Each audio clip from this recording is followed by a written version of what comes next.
Welcome back, everyone, to Grand Tactician, the Civil War. It is August 8th of 1862. If you have not seen the campaign to this point, there's a link in the description. It'll take you back to the beginning. We're going to start trying to push up from Nashville into central Kentucky. My goal right now is to push the Union out of Kentucky altogether while we continue to hold Virginia. In the past campaigns that I've done, Virginia has always been my biggest problem, but I'm having very little trouble with Virginia right now, and instead we're focusing on the west. We've been able to hold on to the town of Cairo, and we're in the process of building a fort. It's going to be another 3 weeks before that's done.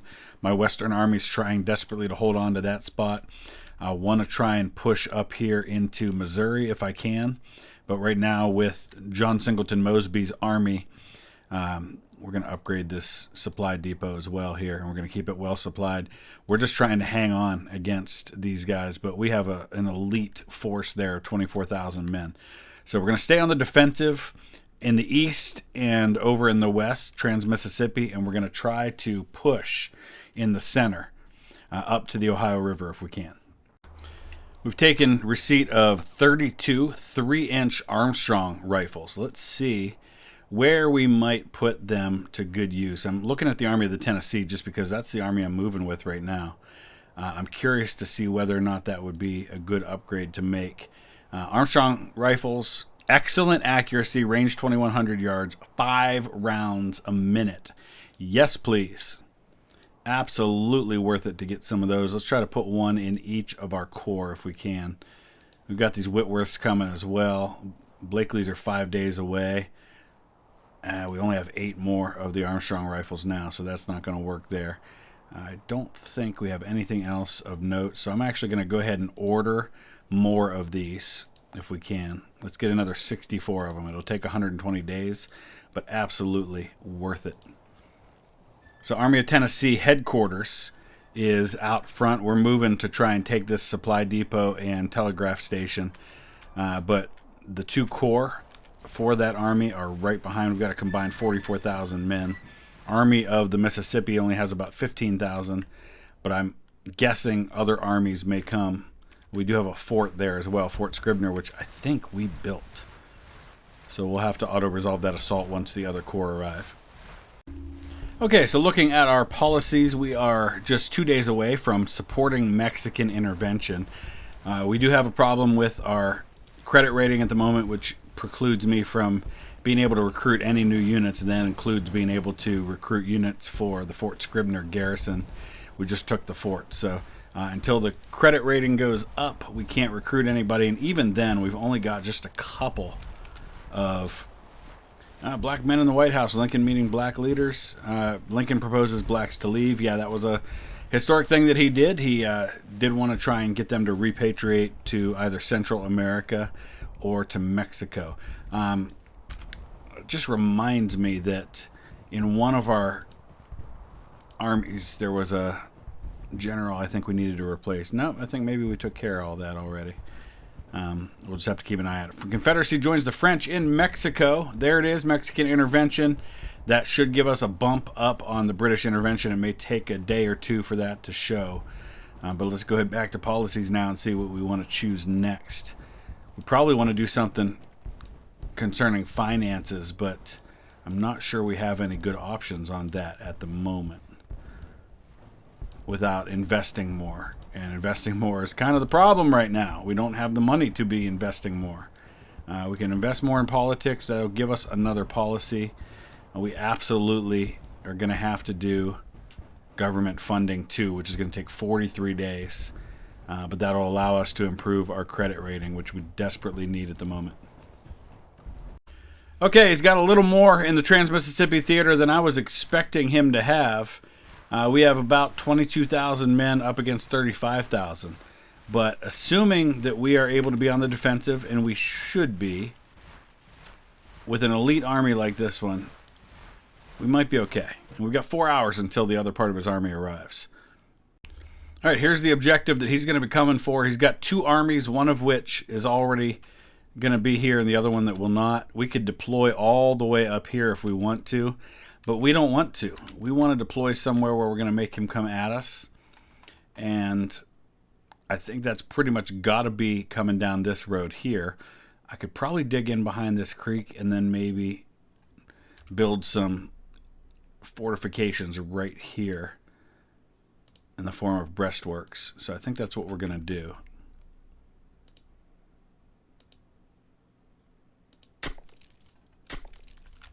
Oh, that didn't work. That's interesting. All right, we'll try it again. All right, we're dug in as best we can. We do have a little bit of a gap right here, but I can cover that. I've got my units of cavalry in reserve and on the flanks. We've got some 24-pounders looking right down the road at the objective point, expecting he's going to probably have some people coming down that way. I might try to scoot over just a little bit. Looks like his other army has arrived a little sooner than I expected, but that's not a huge deal. We're going to scoot these guys over a little bit so we've got some more room for the guns. Okay, he's arrived right where I expected him to be, and he's going to hit me in force right at the apex of my line. I'm going to shift some of the cav over this way. If we need to, we can come up with these other guys, or we can come up this way. If he attacks down this road directly, I might be able to bring up maybe Clark's brigade up into that spot. So right now, here's what we've got. We've got Wright's brigade here. We've got Iverson's battalion of 24-pounders here. McGowan's brigade here. We've got the Danish brigade under Wofford right here, and they're going to be the first ones to get into action.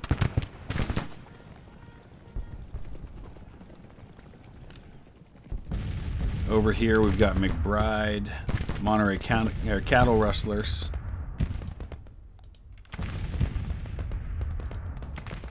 Jackson County Raiders in reserve right there. Hops Raiders here.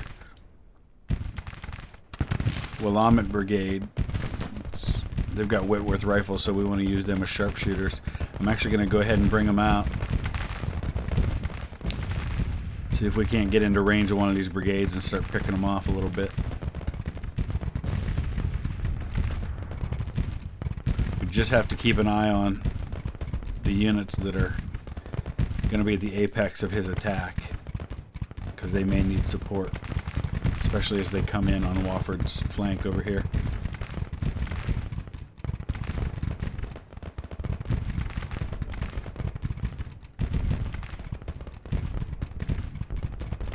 Alright, we'll speed things up a little bit.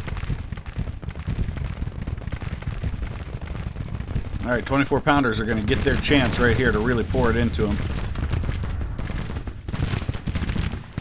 How we doing? Danish Brigade, 200 casualties.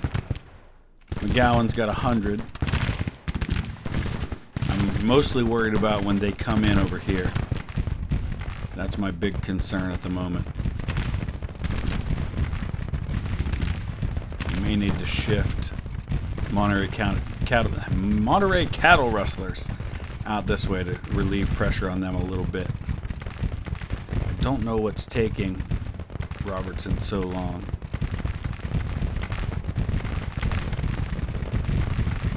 Alright, Iverson. Pour it into him, boys.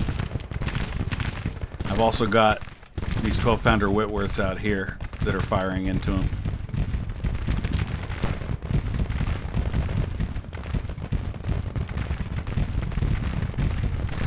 Yeah, Wofford's the one I'm worried about the most here. Come on, Roberts. He's actually already in range. Start firing.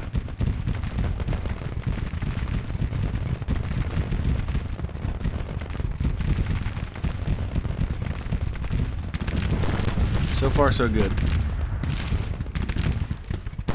Robertson, come on, buddy. Get some fire on these guys.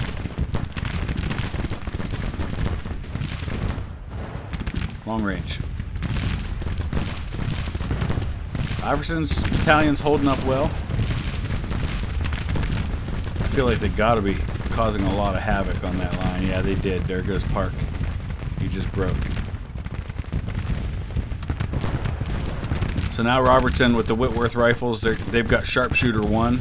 So if they can start leveling that up with long-range fire, we can get them to be an elite sharpshooter unit pretty quick, and then they can really do some damage. There goes Wofford.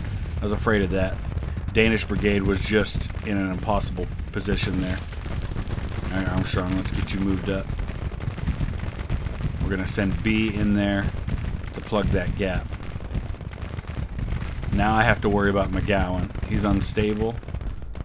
Let's try to rally him. He's got 3 brigades on him. There he goes. Darn it. Okay. Let's send some more cav up in there.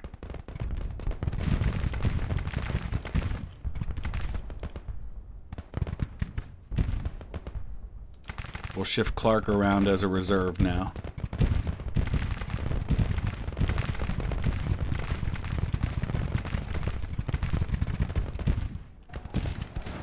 Alright, B is lined up and hopefully able to fire now. Let's get Jackson County Raiders dismounted. Now they can start firing. There we go, we broke Graham. Perfect. Now get Jackson County Raiders dug in behind this creek. I think we'll be okay. Casualties are even right now, which is not good for me because it's a higher percentage for me.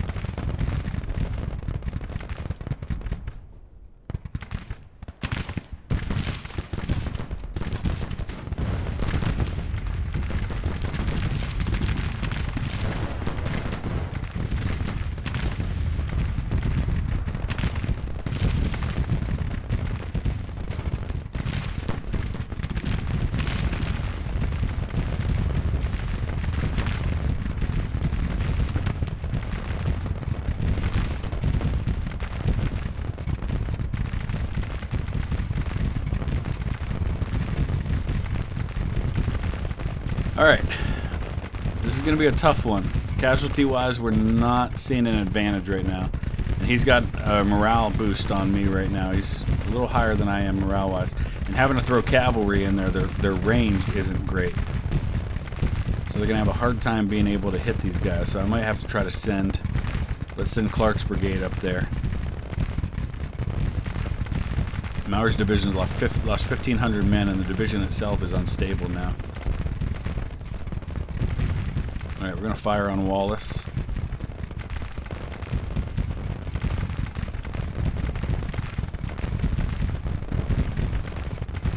B's taking casualties, and I don't think he's really doing much as far as actually hitting anybody. There he goes. Okay.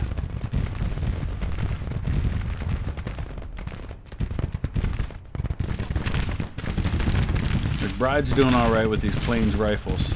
Only 5 losses. Armstrong's doing okay. So we're doing better on the right than we are on the left at the moment.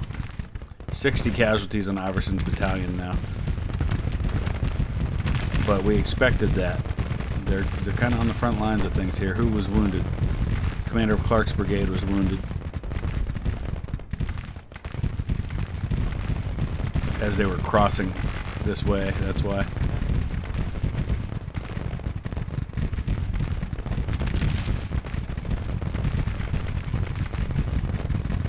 Shift right over this way now.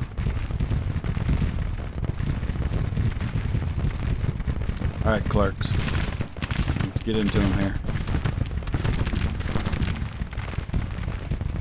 I'm not entirely sure if his other army has arrived for sure or not. Yeah, it looks like they have. No, they're not engaged though. The Army of the Missouri, 10,000 men strong. We haven't even seen them yet. That's a problem. Alright, we just had a couple more units break, but then one of his broke too, so not entirely sure whether or not we shouldn't pull back at this point. I'm going to wait a little bit longer, see if we can get through the day, but the problem is he's still got an entire army that has not been engaged at all in the fighting. And I feel like the casualties are just mounting up. Yeah. And with him having such a distinct advantage in numbers, I don't see this as a winning situation. And now right's going to break. I think we got to pull out. So let's go ahead and call it quits on this battle. We're going to have to retreat and leave Missouri to the Union for now. Okay, so casualties are almost identical, but as you can see, he had twice as much infantry as me, and I had more cav, so not a good situation. We lost almost half our guns as well, so we're going to have to pull out, pull back to Arkansas, and maybe send some help to the Trans-Mississippi Theater. I don't know that we have enough men over there. Maybe we can do some transfers from Virginia, where things are relatively quiet at the moment.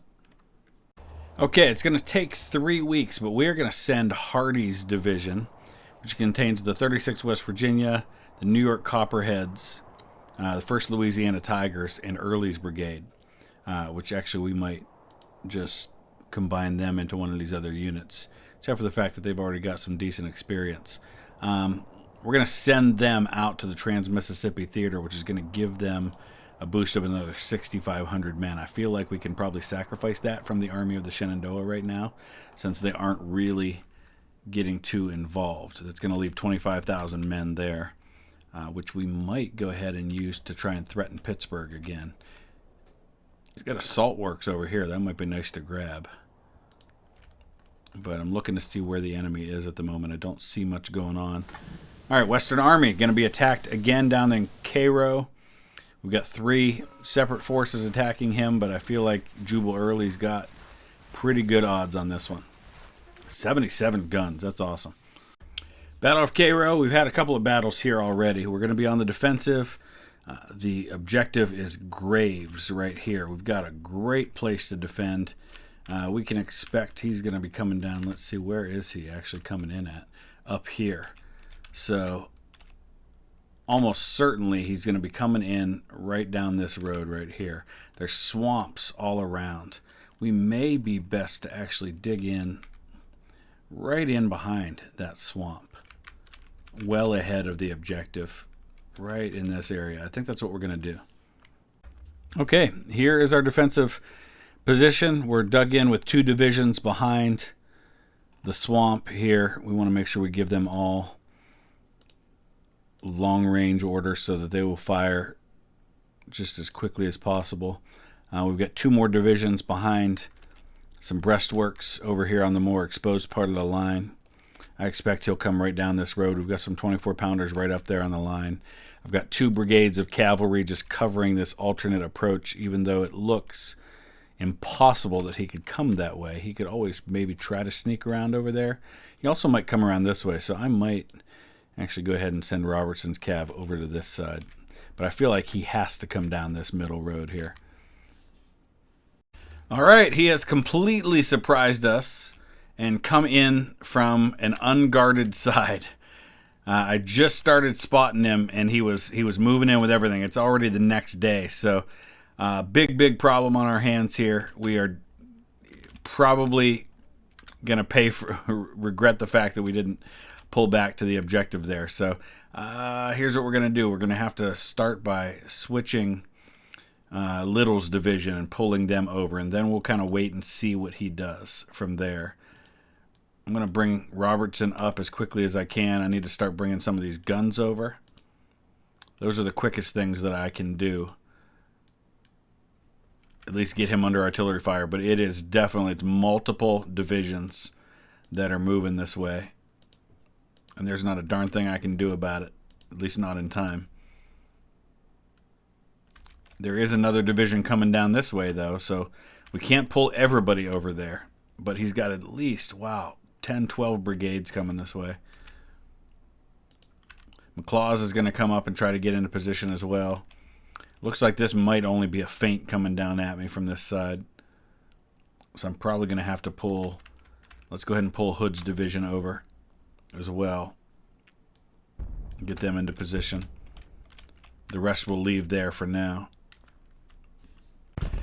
Alright, so it looks like he's gotten bogged down in the swamp and isn't able to cross the river here as he wanted to. So that might actually bail us out. So I think he's going to have to shift up this way. So we'll start moving Little's division into position there on the river, with the expectation being that that's where he's going to come. He is going to try and attack through the swamp over here, come at Benning and Klingman, who are well prepared to be able to drive them off. We do have Hood's division moving out to come down over here, though now I'm starting to second guess that, since it appears he can't cross as he wanted to. I might go ahead and hold Hood where he is. Go ahead and pull him back. The guns are getting into position. They are firing. They've got him in range, so he's all bunched up in that swamp. That's really going to work to our advantage, I think. So now let's just kind of wait and see what happens. I think we'll easily throw back these 2 brigades that are attacking through the swamp over here. I'm even going to turn Bartow and see if we can't get him firing too. There's another division right here in the center. We might actually be able to pull. Let's pull Robertson's brigade up and see if we can't start firing on these guys even while they're still in the swamp.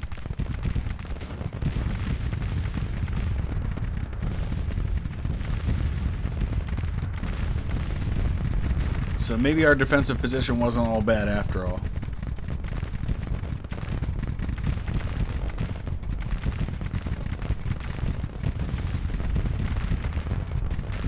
Oh, Robertson, stay right there. Just start firing on them. 2-to-1 casualties so far. That's what we like to see.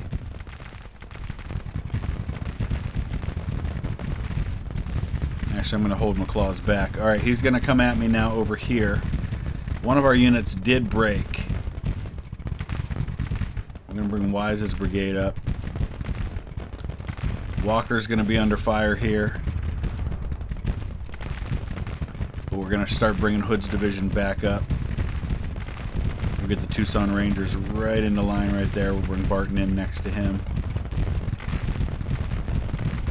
Gotta be careful with Robertson. He doesn't take too much fire here.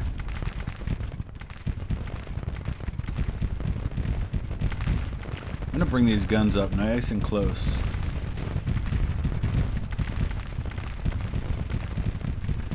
Right, we need Wise to move up a little bit and get in behind those fortifications.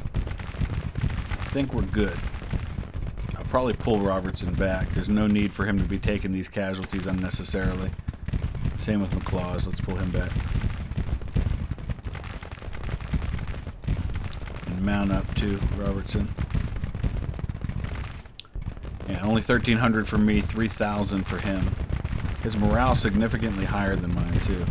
So he's going to take those casualties for a while before he actually breaks. How are we doing here? We're intact.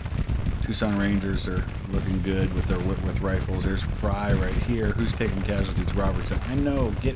Robertson's got to get out of there. He's not getting out as quick as he should. That was kind of a mistake on my part, putting him up into the swamp like that.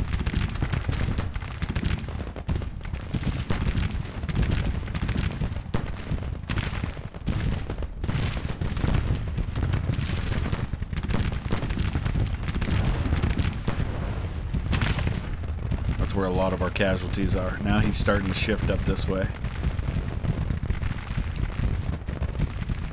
Come on, Wise. This militia brigade has taken 900 casualties, but they're still holding on. Klingman's brigade's firing on them too, so they should break before long. Alright, so things have shifted a little bit here. He's trying to get those units back up here. One of my brigades did break. Taking a lot of casualties, and I cannot for the life of me figure out how this militia brigade, which has lost 1,600 men and only has 700 strength left, is still holding on despite having lost nearly 2/3 of their army, or of their force. And we've had a second brigade now that has fallen back over here. There, Stone finally broke.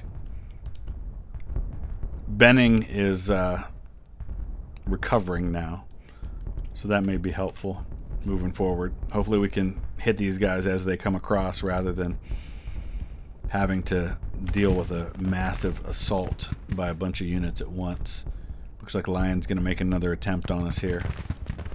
Is that Arthur MacArthur? It probably is. Be Douglas MacArthur's father if it is. He was a young colonel late in the war for a Wisconsin regiment. Got the Medal of Honor charging up Missionary Ridge.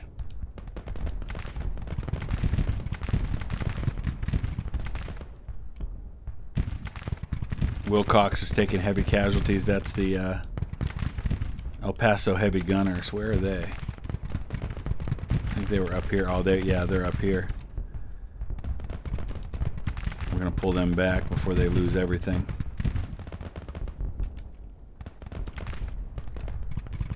Alright, how we doing? We're still looking at minor victory. 5,000 casualties inflicted on the enemy.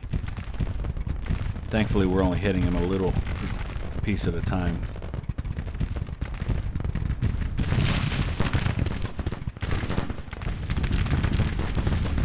We've got LZ's battalion with 24-pounders here. We've got the Yuma Territorial Guards being able to fire on these guys from here. They're getting pretty winded just trying to get across. Benning's brigade in reserve, ready to counterattack if needed. Actually, we're going to do that with them right now. Before they get on these guns. Who we lose? Wounded. Rains. Commander of the Tucson Rangers was just wounded. He's up here. This is really where all the action is, right at the apex of our line right here. Bartow seems to be holding. Tucson Rangers are doing okay, but they didn't start with a lot of men, so we've got to be careful with them. I want to pull LZ back too. Let's pull all these 24-pounders back as best we can.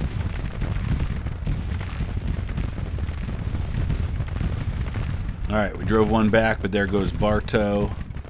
Who can we pull over here now? All of our units have taken casualties. Fighting Conks have lost 300 men. Lion's going to make another attempt on the left.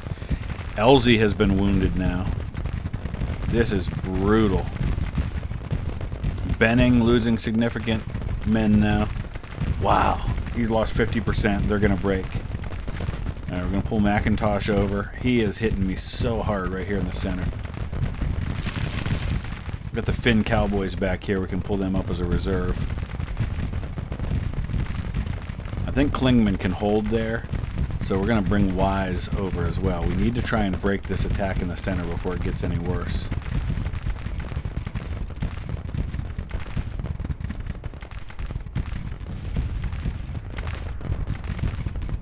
Just going to rush units in that direction. We'll bring Bartow up as a reserve. We just need to cause a few more to break. He's lost 8,000 men to our 5,000, so this is a bloody battle. Both sides' morale's about even now. There's another break. Just cause a couple more of these to break, and it won't matter about all these guys that are stuck down in the swamp still.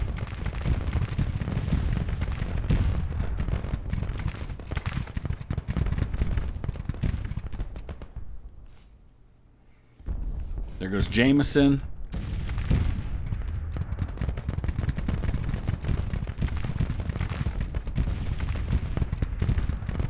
See if we can drive back Whiting now. I'm going to bring Bartow back up. There goes Whiting. I think we're just about there.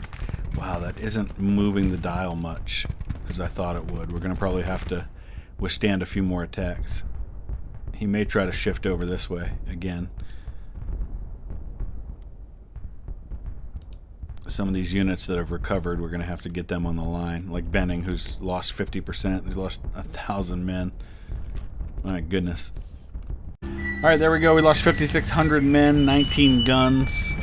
We managed to inflict 8,500 casualties on Sylvester Churchill's Army of the Illinois and the others. That's another victory in southern Illinois. We're really holding on well there, but we need to start fighting again in Virginia. We need to start engaging some of those armies, maybe even make a threat on Washington itself. But we'll see where we're at here.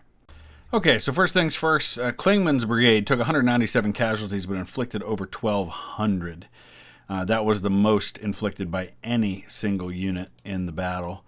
So they're going to get our battle stars for this one. We're also going to give one to, where are they?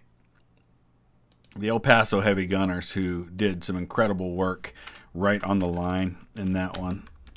They're down to just 6 guns, so we're going to actually, after their battle star there, we're going to send them off to be replenished so that they can build their numbers up. It's going to take 2 months to do that, though, so we're going to be a while without the El Paso Heavy Guns. Just about to get the Santa Fe Irregulars back in that unit. Flemish Lions are just still a month away before we get them back. So, shorter episode today, but we're going to wrap things up right there. It is August 20th. We've gone through about 2 weeks. We do have an overcrowded POW camp, 13,000 men in a camp that was meant to hold 5,000. So we may have to parole some of those guys. Let's go ahead down to Nashville and take a look at that camp for a second. Parole prisoners, though it can't be rolled out, some of them re-enlist. We're going to take our chances on that, just because we can't hold all those prisoners. We've got blockades to deal with. We've got supply issues to deal with at Fort Brockenborough. We're still only at 40% on British intervention, which I'm a little disappointed. I thought we would be doing better than that, but I think the Mexican war policy actually only helps with. It's not French intervention, is it? Let's take a look at that for a second. What did Mexico exactly do for us? European relations plus 15. French intervention to support the CSA is made possible. But we're not actually seeing French intervention on our list right now, so we must not be at the place where that's far enough along. We're really going to have to, in order to get that, we're going to have to look at, once we get to Chapter 3 policies, which will happen right as we get to 1863, then we'll be able to get the Slavery Restriction Act, which will give us plus 20 to European relations. We can also get CS colored troops, which is not the way we necessarily need to go yet, but it would certainly help. And then the Conscription Act is probably not a way that we want to go. Same with bounties. Diplomacy 5 would get us weapon import deals. None of that really helps us a lot right now. So really it's slavery restriction is what we need to rely on. We can't actually emancipate until we get into 1864. So if we hang on that long, we'll definitely be able to get European intervention at that point. But we'll wrap it up right there. Let me know your thoughts. Use the comment section below, and we will be back soon with another episode. Thanks for watching.